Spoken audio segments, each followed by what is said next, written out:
वहीं हरियाणा में swine flu लगातार पांव पसार रहा है। कई जिलों से स्वाइन फ्लू के कारण मौत की खबरें आ चुकी हैं, लेकिन सूबे के स्वास्थ्य मंत्री की माने तो सरकारी अस्पताल में अब तक स्वाइन फ्लू से एक भी मौत नहीं हुई।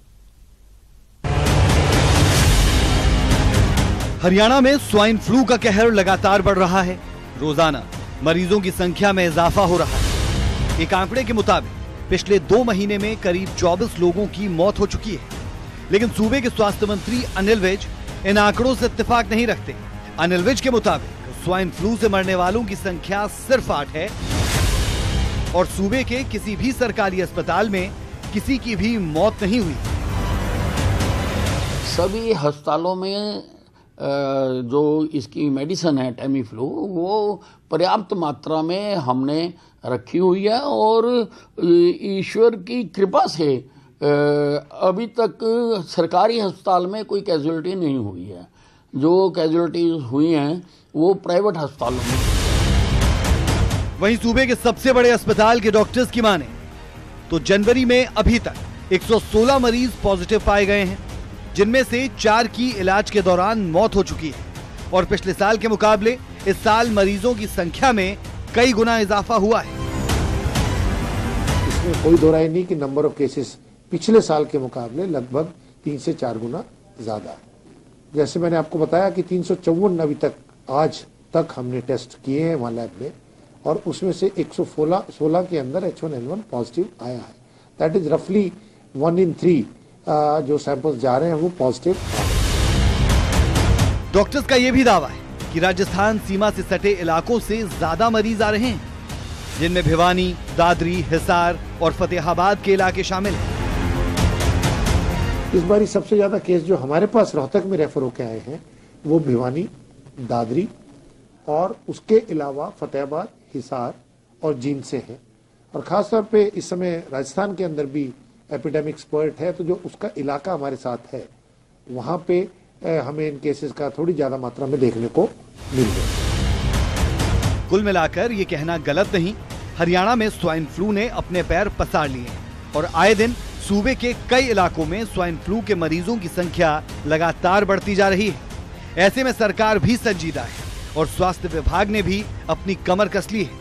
ऐसे में देखना यह होगा कि स्वाइन फ्लू के कहर से निजात कब मिलेगी। चंडीगढ़ से मनोज कुमार और रोहतक से धीरेन्द्र चौधरी, न्यूज़ 18 हरियाणा।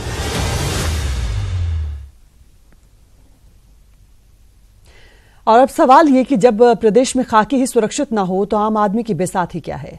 पलवल से सामने आई खबर हमारे सिस्टम और समाज दोनों पर सवाल उठाती है। दिखाते हैं आपको ये रिपोर्ट। क्या हरियाणा में खाकी सुरक्षित? क्या हरियाणा में खाकी का किसी को डर नहीं? यह सवाल इसलिए क्योंकि देवली गांव पहुंची पलवल पुलिस को आरोपियों की गिरफ्तारी करना भारी पड़ा। गांव के करीब 2 दर्जन लोगों ने पुलिस टीम पर लाठी डंडों और ईंट पत्थरों से हमला किया और गिरफ्तार आरोपी को छुड़ा कर ले गए। बता दें, आरोपियों पर चोरी के दौरान हत्या का आरोप लगा है। गिरफ्तार करके लेकर आ रहे थे तो ये लेडीज और कुछ जेंट्स गाड़ी को घेर लिया और गाड़ी को अनबैलेंस करा के गाड़ी पेड़ में, जिससे ये हादसा हुआ है और सूरज सनो प्रभुदयाल को छुड़ा ले गए। दरअसल पुलिस पलवल कोर्ट के आदेश पर 2 आरोपियों को गिरफ्तार करने गई, लेकिन इस दौरान पुलिस पर हमला हुआ। यह हमला कैंप थाना इंचार्ज पर हुआ तो पुलिस भी हरकत में आई। 17 नामजद समेत कई अज्ञात लोगों के खिलाफ केस दर्ज कर लिया गया है। इस मामले में 3 महिलाओं को गिरफ्तार किया गया। उनके खिलाफ सभी के खिलाफ पर्चा दर्ज किया। 3 लेडीज अरेस्ट किए हैं और अरेस्टिंग के बाद उनको नीम का जेल भेज दिया। शायद पुलिस ने भी नहीं सोचा था कि सूरज और नीतू की गिरफ्तारी खाकी के लिए मुश्किल का सबब बन जाएगी। ऐसे में सवाल ये कि जब कार्रवाई के दौरान पुलिस ही सुरक्षित नहीं तो आम जन इंसाफ के लिए जाए तो किसके पास। पलवल से दिनेश कुमार, न्यूज़ 18 हरियाणा। और करनाल के पिंटू गोलीकांड केस में पुलिस ने 2 आरोपियों के स्केच जारी किए हैं। हत्याकांड के दोनों आरोपियों कृष्ण कुमार और जबरा सिंह को मोस्ट वांटेड घोषित किया गया है। दोनों आरोपियों का सुराग देने वाले शख्स को 10 लाख रुपए का इनाम देने का ऐलान किया गया है। आपको बता दें कि दोनों बदमाशों ने हाल ही में नीलोखेड़ी में हाईवे पर कार से जा रहे पिंटू पर हमला कर दिया था। दोनों आरोपियों ने पिंटू पर ताबड़तोड़ कई गोलियां दागी, जिससे पिंटू की मौत हो गई।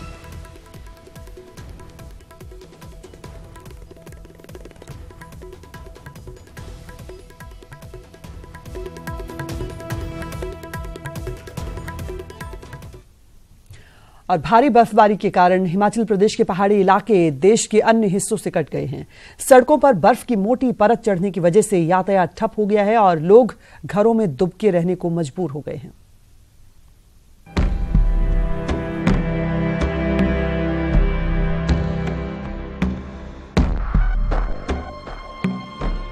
हिमाचल प्रदेश में बर्फबारी का दौर अब भी जारी है। प्रदेश के ज्यादातर पहाड़ी इलाके बर्फ की सफेद चादर से ढक गए हैं और इन इलाकों की तरफ जाने वाली सड़कें बंद हो गई हैं। प्रदेश के चंबा, किन्नौर, शिमला, कुल्लू और सिरमौर जिलों के मार्ग इस बर्फबारी से प्रभावित हुए हैं।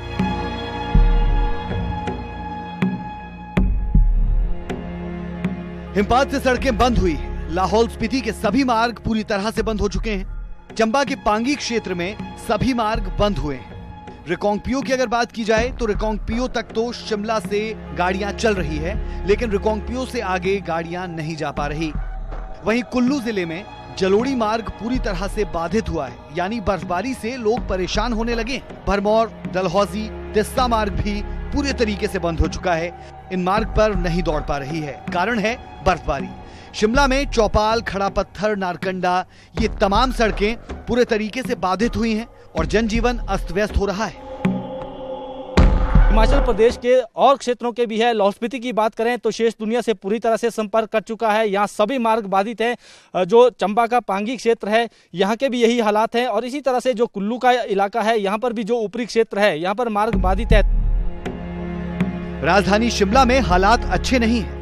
मुसाफिर जहां बर्फ में फंसे हुए हैं, वहीं अपनी गाड़ियां छोड़कर पैदल आगे जाने को मजबूर है। वहीं कुछ लोग अपनी गाड़ियों में बैठकर मौसम के साफ होने का इंतजार करने को मजबूर हैं।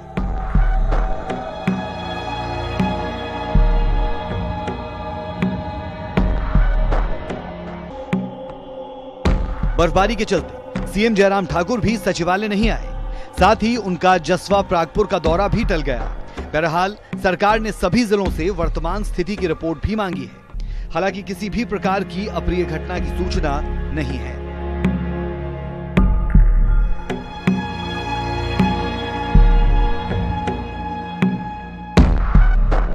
शिमला से प्रदीप ठाकुर और रणवीर सिंह, न्यूज़ 18 हिमाचल।